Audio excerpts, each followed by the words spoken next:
Welcome friends, कैसे हो आप सब लोग। एसईटी क्लासेस में आप लोग का फिर से बहुत बहुत स्वागत है दोस्तों जैसा कि आप लोग जानते होंगे कि लास्ट लेक्चर में मैंने आपको कराया था एवरेज का पार्ट 1 कराया था, जिसमें मैंने आप लोग को बेसिक क्वेश्चन कराए थे।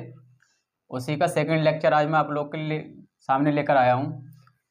इसको हम पार्ट सेकंड कह सकते हैं, ठीक है। तो उसमें मैंने आपको बेसिक क्वेश्चन कराए थे और उसी का थोड़ा लेवल अप करते हुए आज हम लेकर चलते हैं इसका लेक्चर सेकंड, ठीक है। तो अभी तक आप लोगों ने चैनल को सब्सक्राइब नहीं किया है तो चैनल को सब्सक्राइब करें। और आप बिल्कुल बेसिक से स्टार्टिंग से मैथ अगर करना चाहते हैं तो आप बिल्कुल नंबर सिस्टम से मैंने टॉपिक वाइज कराया हुआ है मैथ, जिसमें मैंने हर एक का फर्स्ट लेक्चर में बेसिक और फिर उसके बाद में मॉडरेट टू हाई लेवल कराया है। तो ये मेरा टॉपिक नंबर 10 है, जिसका आज पार्ट सेकंड मैं आपको कराने वाला हूँ एवरेज, ठीक है। तो बिना किसी देरी के स्टार्ट करते हैं आज का पहला क्वेश्चन। जैसे कि हमारा पहला क्वेश्चन कोई दिया है, क्वेश्चन है हमारा आज का पहला क्वेश्चन कोई दे दिया है, कोई बेसिक क्वेश्चन से ही स्टार्टअप करते हैं इसका टॉपिक का, फिर हाई टू थोड़े मॉडरेट तरफ लेके चलेंगे।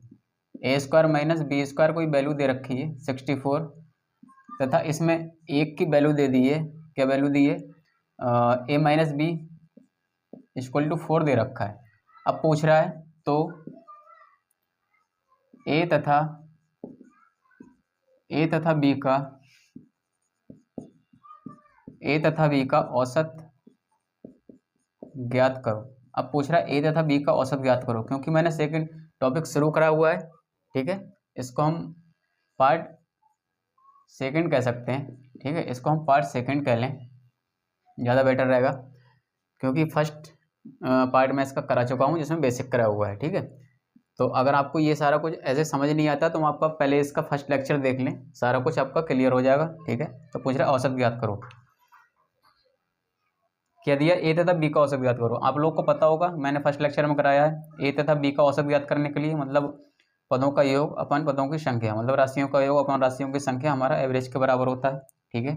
तो उसी टर्म को यहाँ तक ए तथा बी का जब औसत पूछ रहा है तो हमको इस टर्म में लाना पड़ेगा क्वेश्चन को, ठीक है। तो उसको लाने के लिए ए स्क्वायर माइनस बी स्क्वायर बराबर 64 दिया है। आप सब लोग जानते होंगे ए प्लस बी ए माइनस बी ए स्क्वायर माइनस बी स्क्वायर का फार्मूला होता है, ठीक है। ए स्क्वायर माइनस बी स्क्वायर को तोड़ते हैं जब ए प्लस बी ए माइनस बी निकलता है। 64 इक्वल टू में दिया हुआ है, यहाँ पर एक टर्म दी हुई है A minus B equal to 4, A minus B equal to 4 दे रखा है और यहाँ पर बचा हमारा ए प्लस बी, ठीक है, इक्वल टू 64। अब इसको काट देंगे, 4 एकम 4, 2 बचे 24, 4 छम 24, 16 चौका 64, ठीक है। तो ए प्लस बी की वैल्यू हमारी कितनी आ गई? 16। अब हमें पूछ रहा है ए तथा बी का औसत ज्ञात करो। तो ए तथा बी का औसत ज्ञात करने के लिए ए और बी दो पॉइंट हैं, एक दो, एक ए है एक बी है। तो औसत ज्ञात करने के लिए क्या करते हैं? राशियों का योग ए प्लस बी अपन राशियों की संख्या, एक और दो संख्या हैं। मैंने बोला था इस टर्म में लाना पड़ेगा, उस टर्म में हम इसको लेकर आ गए। ए प्लस बी का हमारा यहाँ पर हमने मान निकाल चुके हैं। ए प्लस बी का मान है हमारा 16, इसके बटे में 2, 2 अट्ठे 16, ठीक है। तो यहाँ से हमारा एवरेज निकल कर आ गया ए प्लस बी का 8, ठीक है, जो कि हमारा राइट आंसर है, ठीक है। इस तरीके से क्वेश्चन करते हैं, बहुत ही बेसिक क्वेश्चन था लेकिन लेक्चर की स्टार्टिंग है तो इसलिए मैंने आपको कराया। अब चलते हैं, थोड़ा लेवल बढ़ाते हैं क्वेश्चनों का, थोड़ा अप लेकर चलते हैं लेवल को अपने क्वेश्चनों के। तो उसी को लेकर आगे बढ़ते हैं। अगला क्वेश्चन देखते हैं अपना। हमारा अगला क्वेश्चन है दोस्तों, 10 छात्रों का औसत भार दे रखा है 35 है। यदि अध्यापक को भी शामिल कर लिया जाए तो औसत भार 1 किलोग्राम बढ़ जाता है, तो अध्यापक का भार ज्ञात करो। दोस्तों मेरे अकॉर्डिंग ये मोस्ट इंपॉर्टेंट क्वेश्चन है इस टॉपिक का, ठीक है। इस टॉपिक का क्वेश्चन भार निकलवाता है किसी न किसी का, औसत भार बढ़ा के, तो इस तरीके का क्वेश्चन पूछता है, ठीक है। तो इस क्वेश्चन को पहले ध्यानपूर्वक पढ़ेंगे, समझेंगे, फिर देखेंगे कहाँ से हमें इसका स्टार्टअप मिलेगा, कहाँ से हम इसको स्टार्ट करेंगे, ठीक है। तो 10 छात्रों का औसत भार 35 है, ठीक है। यहाँ भी औसत भार दे रखा है, अगर शामिल और अध्यापक को शामिल कर लिया जाए जब भी औसत भार 1 किलोग्राम बढ़ जाता है। औसत भार की ही बात की गई है दोनों तरफ, ठीक है। तो अध्यापक का भार ज्ञात कीजिए। अब यहाँ पर अध्यापक का भार पूछा है, तो जब पहले औसत भार दिया है, फिर औसत भार दिया है, फिर केवल भार पूछा है, तो भार ज्ञात करने के लिए पहले हमें टोटल भार ज्ञात होना चाहिए, ठीक है। तब उसको हम उसका अध्यापक का भार ज्ञात कर सकते हैं। तो क्या करते हैं, 10 छात्रों का एवरेज कितना दे रखा है? 35, तो इसका योग कितना हो जाएगा? 35 दशावन 350। ये योग होता है और ये एवरेज होता है और ये संख्या होती है, ठीक है। जैसे कि मैंने आपको बताया था, योग निकालने के लिए क्या करते थे हम लोग? योग बराबर करते थे, योग निकालने के लिए हम लोग करते थे एवरेज गुणा संख्या। ठीक है, इस चीज़ को मैंने आपको फर्स्ट लेक्चर में बहुत बेसिक तरीके से कराया है सारा कुछ, इसलिए मैंने करा हूँ। अगर आपको यहाँ पर थोड़ी भी दिक्कत होती है तो आप पहले मेरा चैनल विजिट करें और इसका एवरेज का फर्स्ट लेक्चर देख लें, फिर आपका सारा कुछ डाउट क्लियर हो जाएंगे। ठीक है, 10 छात्रों का औसत भार 35 है, तो इनका योग हो गया टोटल 350। ठीक है, अब पूछा है यदि अध्यापक को भी शामिल कर लिया जाए। जब अध्यापक को भी शामिल कर लेंगे तो नंबर्स क्वांटिटी कितनी बढ़ जाएगी, मतलब एक बढ़ जाएगी, 10 थे और एक शामिल कर लिया मतलब 11 हो गए। अब 11 का एवरेज कितना दे रहा है, क्वेश्चन क्या रह रहा है, अध्यापक को भी शामिल कर लिया जाए तो औसत भार 1 किलोग्राम बढ़ जाता है। तो यहाँ पर 10 थे छात्र, जब अध्यापक को शामिल किया तो 11 हो गए।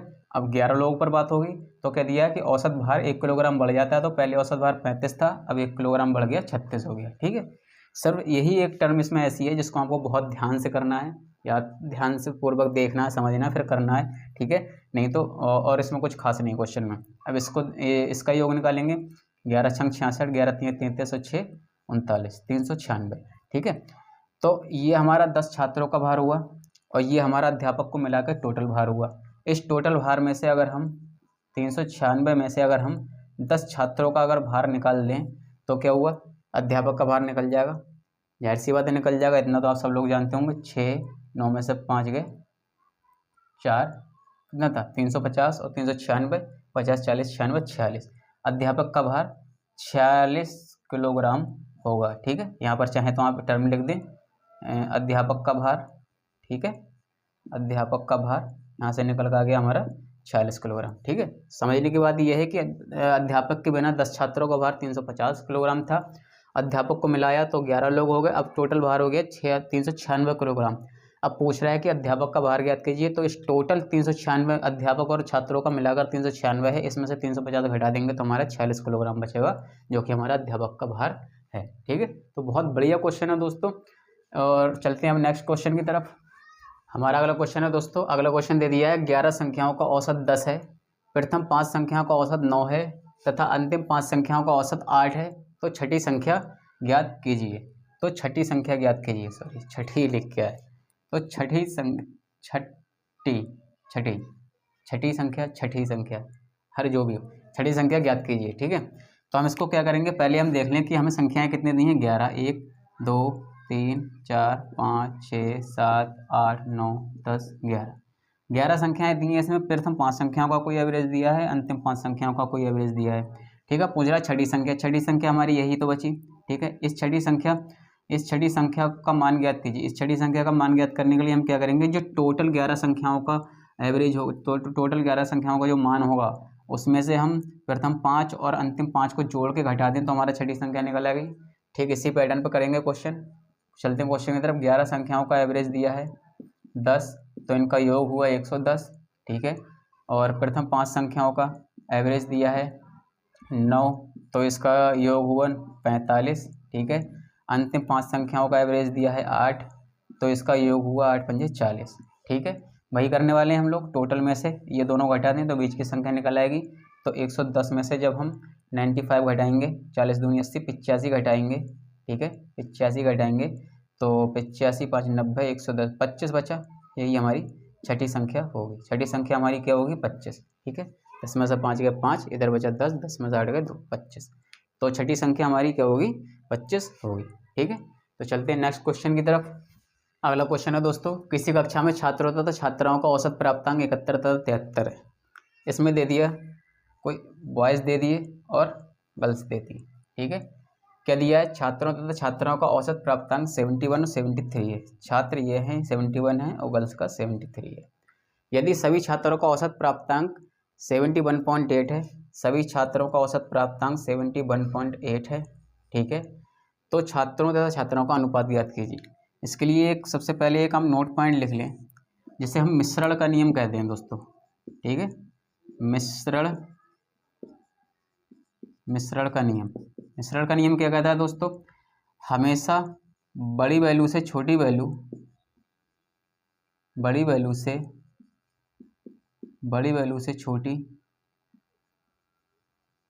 छोटी वैल्यू क्रॉस में घटाएं। ठीक है, ये मिश्रण का नियम होता है। जो एलिगेशन हमारा चैप्टर स्टार्ट होने वाला है अभी 1-2 चैप्टर के बाद में, मिश्रण जो कराऊंगा मैं आपको, उसमें टोटली ये सारा कुछ मिश्रण के नियम पर ही आधारित है, इसलिए इसे मिश्रण का नियम कहते हैं, इसी नियम पर आधारित है। तो अभी आप थोड़ा समझ लें, इस चीज़ का क्वेश्चन इसमें भी पूछ लेता है, तो आप ये सब समझ लें इसको। बड़ी वैल्यू से छोटी वैल्यू क्रॉस में घटाएं, ठीक है। तो बड़ी वैल्यू से छोटी वैल्यू, इसमें दोनों कैसे करके दिया होता है, किसी कक्षा में छात्रों तथा छात्राओं का औसत प्राप्तांक, ये छात्रों का है, ये छात्राओं का है, और ये टोटल दोनों का है, ठीक है। ये टोटल दोनों का मिश्रण है और ये दोनों का पार्ट अलग अलग है, ठीक है। इसलिए इसको इस टर्म से यूज किया गया। क्या क्या कहा गया है, क्या कहा, मिश्रण का नियम क्या कहता है कि बड़ी वैल्यू से छोटी वैल्यू क्रॉस में घटाएं। यहाँ पर 73 में से 71.8 जाएगा तो 1.2 बचेगा, ठीक है। और यहाँ 71.8 से 71 घटेगा तो 0.8 बचेगा, ठीक है। बड़ी वैल्यू से छोटी घटानी, ये नहीं कि अब यहाँ पर बड़ी है यहाँ छोटी है, इधर घटाया अब यहाँ पर भी बड़ी होनी चाहिए, यहाँ छोटी है यहाँ बड़ी, कोई फ़र्क नहीं, बड़ी से छोटी घटानी है चाहे वो कहीं है। और इसका एक नियम होता है कि घटाने के बाद में जो वैल्यू जिसके नीचे आती है वो उसी की वैल्यू मानी जाती है। जैसे कि अब ये बॉयज़ की संख्या हो गई, ये गर्ल्स की संख्या हो गई। अब इन दोनों का अनुपात पूछा है, इन दोनों का अनुपात ज्ञात करने के लिए 1.2/0.8 इस तरीके से कर सकते हैं। पॉइंट से पॉइंट हट जाएगा तो ये क्या बचा 12/8, तो ये कट जाएगा 4 3 12 4 दूनी 8, तो क्या बचा 3:2, ठीक है। बॉयज़ और गर्ल्स का अनुपात, छात्रों तथा छात्राओं का अनुपात ज्ञात करो, 3:2 हुआ, ठीक है। यहीं पूछ लेता छात्राओं तथा छात्रों का अनुपात ज्ञात करो, तो हो जाता हमारा 2:3, ठीक है। इस टर्म को बहुत ध्यान से करना है, यही क्वेश्चन में फंसा देता है, ठीक है। तो चलते हैं नेक्स्ट क्वेश्चन की तरफ। हमारा अगला क्वेश्चन है दोस्तों, 8 व्यक्तियों का औसत भार 1.5 किलोग्राम बढ़ जाता है, 1.5 किलोग्राम बढ़ जाता है जब उसमें 65 किलोग्राम वाले व्यक्ति के स्थान पर कोई नया व्यक्ति आ जाता है, ठीक है। 8 व्यक्ति हैं कोई, इनका औसत भार 1.5 किलोग्राम बढ़ जाता है। कब बढ़ जाता है, जब उनमें कोई एक व्यक्ति ऐसा है 65 किलोग्राम जिसका वजन है, उसके स्थान पर कोई नया व्यक्ति आ जाता है। तो एक बात सोचने की समझने की है, इसमें थोड़ा दिमाग लगाने की ज़रूरत है दोस्तों। जब 65 किलोग्राम वाला कोई व्यक्ति गया होगा तो 65 किलोग्राम से ज़्यादा किलोग्राम वाला ही व्यक्ति कोई वापस आया होगा, जब ये इनके औसत में 1.5 किलोग्राम की वृद्धि हुई है, ठीक है। व्यक्ति तो 8 ही रहे, 65 वाला चला गया, कोई ज़्यादा वाला आ गया जब 1.5 किलोग्राम की इनके औसत में वृद्धि हो गई, ठीक है। एक पॉइंट ये हुआ समझने के लिए। दूसरा पॉइंट ये है कि जब ये 1.5 किलोग्राम की वृद्धि हुई तो औसत हमेशा संपूर्ण जितनी भी संख्याएं होती हैं सब पर निकाला जाता है, औसत सभी का होता है, औसत जो भी निकला होता है वो सभी संख्याओं का होता है, ठीक है। तो 8 व्यक्ति हैं तो 8 का कोई ना कोई औसत निकला होगा। तो जब 1.5 किलोग्राम की वृद्धि हुई है तो 8 पर वो 1.5 किलोग्राम की वृद्धि हुई होगी, समझ रहे हो ना। 1.5 किलोग्राम की वृद्धि जब हुई है तो वो 8 व्यक्तियों पर 1.5 किलोग्राम की वृद्धि हुई होगी। तो इसका योग हम निकालेंगे यहाँ से, जब कितना योग निकलेगा, बोले तो ये निकलेगा 12.15 ठीक 120 12.0 मतलब 12 किलोग्राम की टोटल वृद्धि हुई, ठीक है। ये इसी तरीके से निकालेंगे, मतलब 8 व्यक्ति हैं जिनका औसत भार 1.5 किलोग्राम बढ़ गया, मतलब पर व्यक्ति का औसत भार जो है 1.5 किलोग्राम बढ़ गया। तो 8 व्यक्ति हैं, 8 को 1.5 से कर देंगे, 12 किलोग्राम टोटल भार बढ़ गया। कब बढ़ गया, जब 65 किलोग्राम वाला व्यक्ति गया और कोई नया व्यक्ति आया, ठीक है। यही इसमें समझने की टर्म थी, ठीक है। तो 12 किलोग्राम भार बढ़ गया, तो 8 व्यक्तियों का जो भार था, एवरेज था जो 1.5 किलोग्राम औसत बढ़ गया था, तो टोटल इसका कितना हुआ 12.0, मैंने अभी यहाँ कराया था, ठीक है भाई। इसको आप क्वेश्चन को सॉल्व करते हैं। अब कह दिया 65 किलोग्राम वाले व्यक्ति के स्थान पर कोई नया व्यक्ति आ जाता है तो नए व्यक्ति का भार ज्ञात करो। तो 65 किलोग्राम वाला व्यक्ति तो गया, तो 65 नए व्यक्ति का भार यहाँ लिख लो, नए व्यक्ति का भार। इस क्वेश्चन में कुछ और नहीं है, बस इसी चीज़ को ध्यान रखना कि 1.5 किलोग्राम जो औसत बढ़ा है वो 8 में बराबर का बढ़ेगा, ठीक है। तो नए व्यक्ति का भार 65 किलोग्राम वाला तो कोई गया ही है, ठीक है। अब ये 12 घटाएं या जोड़ें, तो 12 यहाँ पर जोड़ना पड़ेगा क्योंकि 65 वाला गया है जब यहाँ पर 1.5 किलोग्राम बढ़ा है। तो 1.5 का होता है 12 किलोग्राम, तो ये हो गया हमारा 77 किलोग्राम, ठीक है। नया व्यक्ति जो होगा वो 77 किलोग्राम का होगा। अगर यहाँ देखता 65 किलोग्राम भार वाले व्यक्ति की जगह पर कोई व्यक्ति मतलब नया व्यक्ति आ जाता है और यहाँ पर 1.5 किलोग्राम भार घट जाता है, यहाँ होता घट जाता है और यहाँ लगता 65 किलोग्राम की जगह कोई नया व्यक्ति आ जाता है, नया व्यक्ति भार, तब क्या करते, जब यहाँ घट जाता तो हम इसमें से भी घटा देते, 65 में से वो 12 घटा देते, फिर वो संख्या हमारी निकल कर आ जाती। ठीक है, तो बहुत ही बेहतरीन क्वेश्चन है दोस्तों। इस तरीके का हर टाइप के क्वेश्चन, हर उस टाइप के क्वेश्चन मैं आपको करा रहा हूँ और कराऊंगा आगे, कि जिस टाइप के क्वेश्चन जैसे जैसे भी क्वेश्चन एग्जाम में बनते हैं। ठीक है, और अगर आप इसको नहीं समझ पा रहे हैं तो इसका बेसिक पार्ट आपको देखना बहुत ज़रूरी है, इसका पार्ट 1। तो चलते हैं नेक्स्ट क्वेश्चन की तरफ। हमारा अगला क्वेश्चन है दोस्तों, 3 संख्या दी हैं जिनका औसत 40 है। इसमें पहली संख्या दूसरी संख्या से दोगुनी। 3 संख्याओं का औसत 40 है, इसमें पहली संख्या दूसरी से दोगुनी तथा दूसरी तीसरी से 3 गुनी है। तो सबसे बड़ी तथा सबसे छोटी संख्या का अंतर ज्ञात करो। ठीक है, तो चलते हैं क्वेश्चन की तरफ।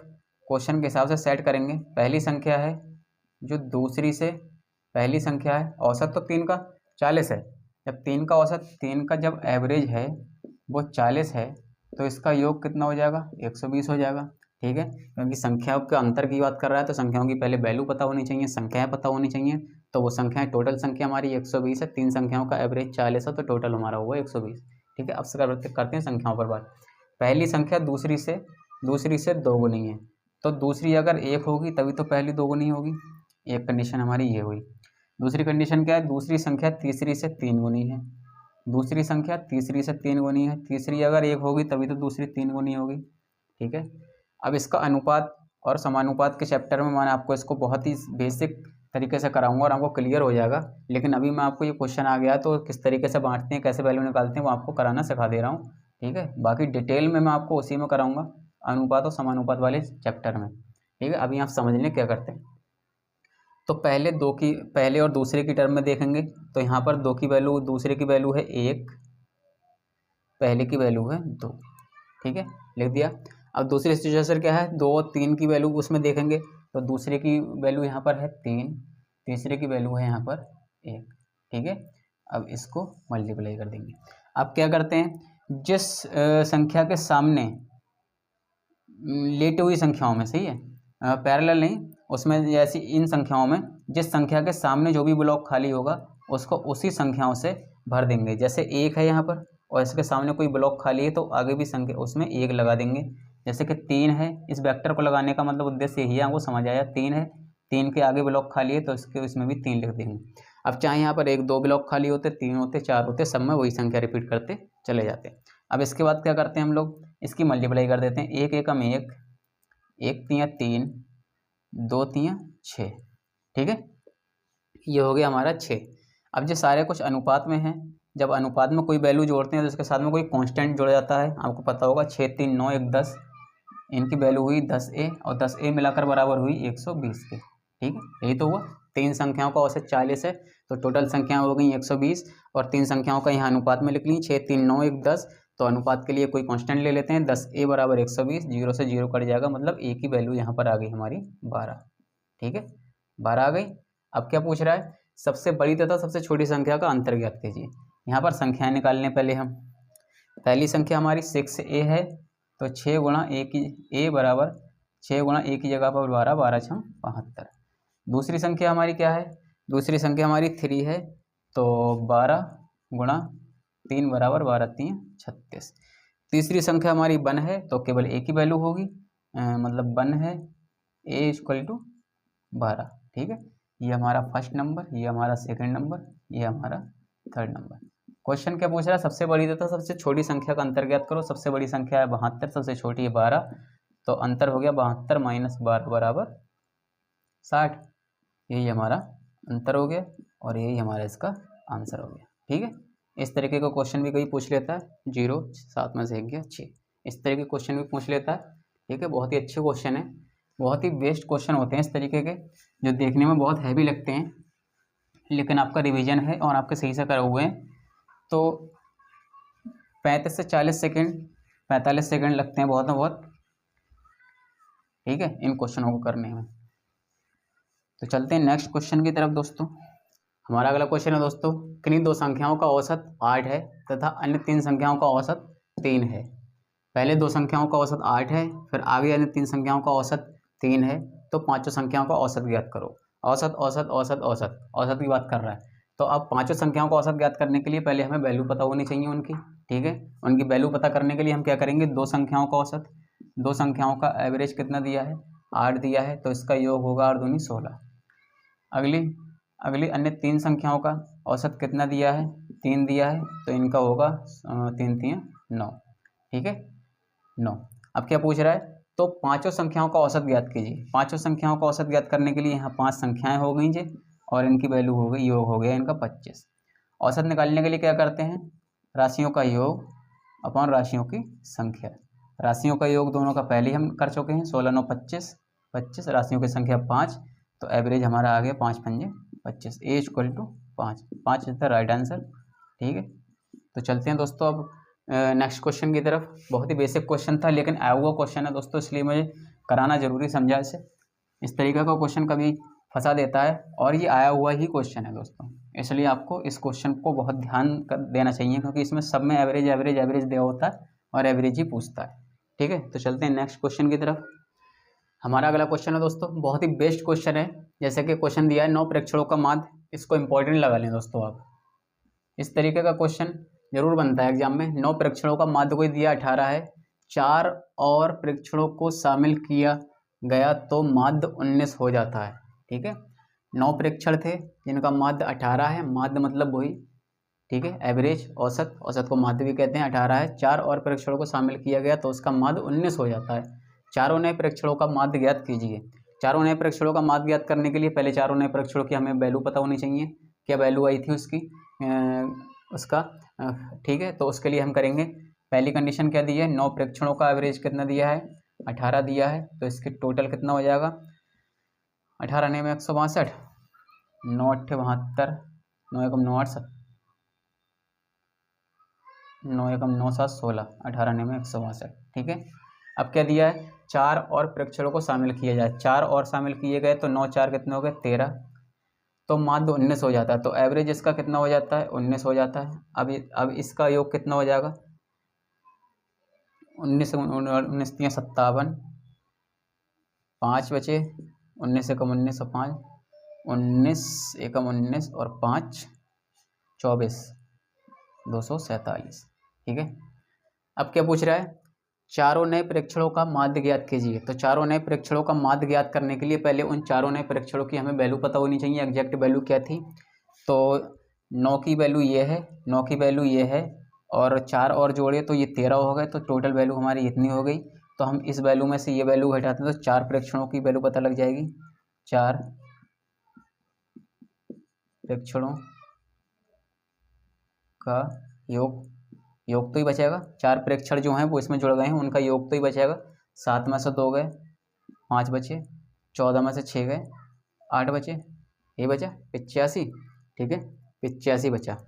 अब 4 प्रेक्षणों का योग कितना बचा, 85, और माध्य निकालने के लिए क्या करते हैं, राशियों का योग अपॉन राशियों की संख्या 4, ठीक है, 4 बचा, राशियों की संख्या सही है घटा हुआ, 18 ने में 162, ठीक है, 13 117, 11, 13 एकम 13, 4 2 247, 7 में से 2 गए 5, और 24 16, 8 6 14, 14 में से 6 गए 8 85, ठीक है। तो चारों नए प्रेक्षणों का माध्य ज्ञात कीजिए, इसको तोड़ दो, 4 दूनी 8, 4 दूनी 8, 4 दूनी 8 पूरा कट गया, तारीख 5, 5 बचा, 4 दूनी 8, 4 दूनी 8 और 5 बचा, तो 4 एकम 4, दशमलव लगा के 0 10, 4 दूनी 8, 4 पंजे 20, 21.25, 4 दूनी 8, 4 21 21 चौक 84, और बचा 1.25, सही है। तो इसका हो गया 21.25 इसका एवरेज। तो चारों नए प्रेक्षणों का एवरेज 21.25 होगा, ठीक है, जो कि हमारा राइट आंसर है। चलते हैं नेक्स्ट क्वेश्चन की तरफ दोस्तों। अगला क्वेश्चन है दोस्तों, 24 लड़कों तथा उनके शिक्षक की औसत आयु 15 वर्ष है। अब वही बात आ गई जो मैंने अभी सेकंड लास्ट या थर्ड लास्ट क्वेश्चन कराया था, उसमें दिया था 24 लड़कों तथा उसके शिक्षक की आयु, ठीक है, 15 वर्ष है। मतलब 24 लड़के तो हैं और इसके शिक्षक है, मतलब 25 लोग हो गए जिनकी औसत आयु 15 वर्ष है। इस चीज़ को आपको समझना पड़ेगा दोस्तों। यदि शिक्षक की आयु हटा दी जाए तो औसत आयु में 1 वर्ष की कमी हो जाती है। वहाँ बढ़ोतरी हो रही थी, वहाँ 12 मैंने जोड़ा था, ठीक है, क्योंकि 65 वर्ष के यहाँ जगह पर कोई दूसरा व्यक्ति आ रहा था, तो उसमें औसत आयु में बढ़ोतरी हो रही थी, 1.5 बढ़ रही थी। यहाँ पर दिया है कि एक अगर व्यक्ति हट जा रहा है तो औसत आयु में 1 वर्ष की कमी हो जा रही है। तो कमी और बढ़त यही चीज़ को नोट करते हैं, ये क्वेश्चन यही पूछा जाता है। तो शिक्षक की आयु ज्ञात कीजिए। क्या करेंगे, 24 लड़कों तथा उनके शिक्षक की औसत आयु, 24 लड़के हैं और उनके शिक्षक को मिलाकर टोटल हो गए 25 लोग। इनकी आयु एवरेज कितना दिया है, 15 वर्ष। तो इनका योग कितना हो जाएगा, 15 पंजे 75, 7 15 दूनी 30 और 7 37, 375, 15 बना 75 करी 7, 15 दूनी 30 और 7 37, ठीक है। तो क्या दिया है, 15 वर्ष है, ठीक है, 15 वर्ष थी, टोटल निकाल लिया हमने। शिक्षक की आयु हटा दी है। अब शिक्षक की आयु हटा देंगे तो यहाँ पर लोग कितने बचेंगे, 24, ठीक है, 24 बचेंगे। तो औसत आयु में 1 वर्ष की कमी हो जाती है। तो औसत आयु 15 थी, 1 वर्ष की कमी हो गई, 14 बची, ठीक है। अब इसका टोटल निकाल लेंगे, 14 चौका 56, 14 चौका 56, 5 14 दूनी 28 और 5 8 5 13 33, 336। अब पूछ रहा है तो शिक्षक की आयु ज्ञात कीजिए। शिक्षक की आयु क्या रही होगी, तो शिक्षक की आयु क्या रही होगी, टोटल आयु में से, टोटल 25 लोगों की आयु में से 24 लोगों की आयु हटा दें तो वहाँ हमारी शिक्षक की आयु निकल आएगी, ठीक है।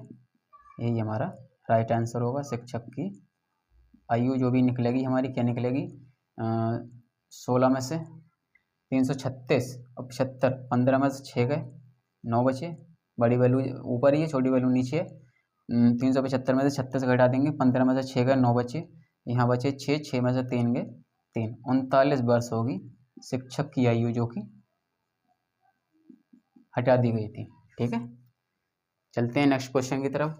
बहुत ही बेहतरीन क्वेश्चन है दोस्तों, इस तरीके को क्वेश्चन कभी आयु 1 वर्ष औसत आयु बढ़ा दी जाती है, कभी 1 वर्ष औसत आयु घटा दी जाती है, इस तरीके को क्वेश्चन।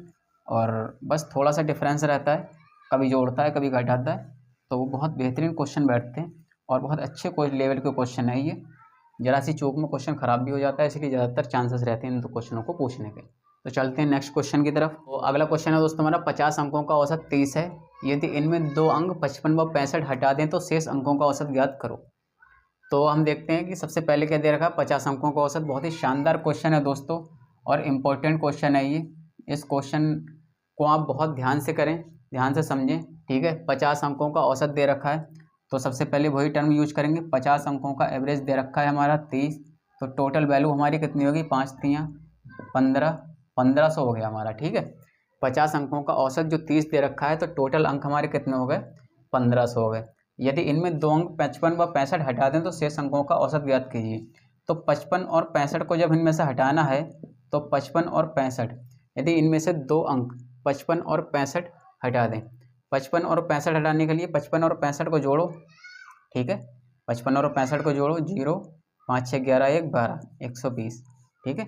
इनमें से 2 अंक 55 और 65 हटा दें, मतलब 120 हटा दें, ठीक है। तो हमारा तो क्या पूछ रहा है, 55 और 65 हटा दें तो शेष अंकों का औसत ज्ञात कीजिए।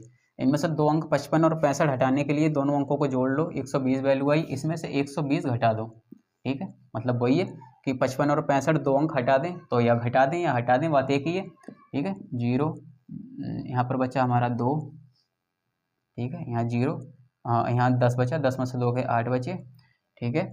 और यहाँ बचा 4, 4 में से 1 गया, 3 बचे, 1380, यही बचा 1380, 1400, 1500, ठीक है। 1380 हमारी टोटल अंक बचे। तो शेष अंकों का औसत ज्ञात करो। अब शेष अंकों का औसत ज्ञात करने के लिए क्या करना होगा हमें, शेष अंक हमारे बचे 1380, अब हमें औसत निकालना है। शेष अंक बचे हमारे 1380, ठीक है। अब इसका औसत निकालने के लिए क्या करें, डिवाइड बाई 50, डिवाइड बाई 50 करना होगा। नहीं, अब इसमें वो टर्म आपको याद रखिए, इसमें 2 अंक हटा दें, 55 व 65, इसमें से 50 अंकों का औसत दिया है ना, इसमें से 2 अंक हटा दिए जब इसमें से हमने 2 अंक हटा दिए तो यहाँ पर हमारे 48 तो ही बचे, ठीक है। तो उस 48 से इसे डिवाइड करेंगे, ठीक है। वही तो करते हैं, राशियों का योग अपॉन राशियों की संख्या। ये 48 राशियों का योग है, ये 48 राशियों की संख्या है, ठीक है। 2 अंक हटा दिए ना, यहाँ से 2 अंक हटा दिए, 48 बचा, ठीक है। वो उसी से 48 से डिवाइड कर देंगे। इसको किससे काटें, 16 एकम 16, 4 से काट दें, 4 एकम 4, 4 दूनी 8, 4 तियाँ 12, बचा 1 18, 4 चौक 16, बचे 2 20, 4 पंजे 20। ठीक, ये वो 4 पंजे 20, 4 चौक 16, 2 18, 4 तियाँ 12, 1 13। फिर कट जाएगा 3 से, अब नहीं कटेगा, सीधे इसको डिवाइड कर दें। एच इक्वल टू 12, 12 दूनी 24, 12 तियाँ 36। अरे इधर ही कर लेते हैं इतनी देर में। 12 दूनी 24, 0 1 5, 12 नियम 116, 12 5 12, 12 अट्ठे 96, 15 में से 6 गए, 9 बचे, इधर बचा 9। ठीक है, 9 बचा, दशमलव लगा के 0, 12 सत्ते 84, लगभग 28.7 ये इसका औसत आएगा, जो कि 2 अंकों को हटा दिया, 55 व 65, तो 48 जो अंक बचे उनका एवरेज 28.7 लगभग आएगा। ठीक है, तो इसी के साथ दोस्तों आज इस अपने इस सेशन का एंड करते हैं और यहीं पर इस सेशन को समाप्त करते हैं। और नेक्स्ट वीडियो में मैं आपको लेकर आऊँगा इसका पार्ट 3। इसमें बहुत इंपॉर्टेंट मोस्ट इंपॉर्टेंट क्वेश्चन जो अभी पार्ट 3 के लिए मैंने बचा कर रखे हैं वो रह गए हैं। वो क्वेश्चन है जैसे कि कोई क्रिकेटर वाले क्वेश्चन दे देता है कि पर ओवर इतना एवरेज बढ़ गया। ठीक है, कभी ट्रेन वाले क्वेश्चन दे देता है, कभी कोई मतलब ऐसे करके एवरेज दे देता है कि माँ बाप से रिलेटेड, सही है, ब्लड रिलेशन के ऊपर, उसमें भी ऐसे क्वेश्चन दे देता है। वो सारे क्वेश्चन मैं आपके पार्ट नंबर 3 में लेकर आने वाला हूँ। ठीक है, तो दोस्तों अगर इसी के साथ आपको अगर सेशन पसंद आता है तो वीडियो को लाइक करें, अगर आप नए हैं तो चैनल को सब्सक्राइब करें और वीडियो को ज़्यादा से ज़्यादा शेयर करें दोस्तों। ठीक है, तो मिलते हैं नेक्स्ट वीडियो में इसके पार्ट 3 के साथ, एक नई एनर्जी के साथ दोस्तों। तब तक बने रहें चैनल के साथ। ठीक है, goodbye and take care.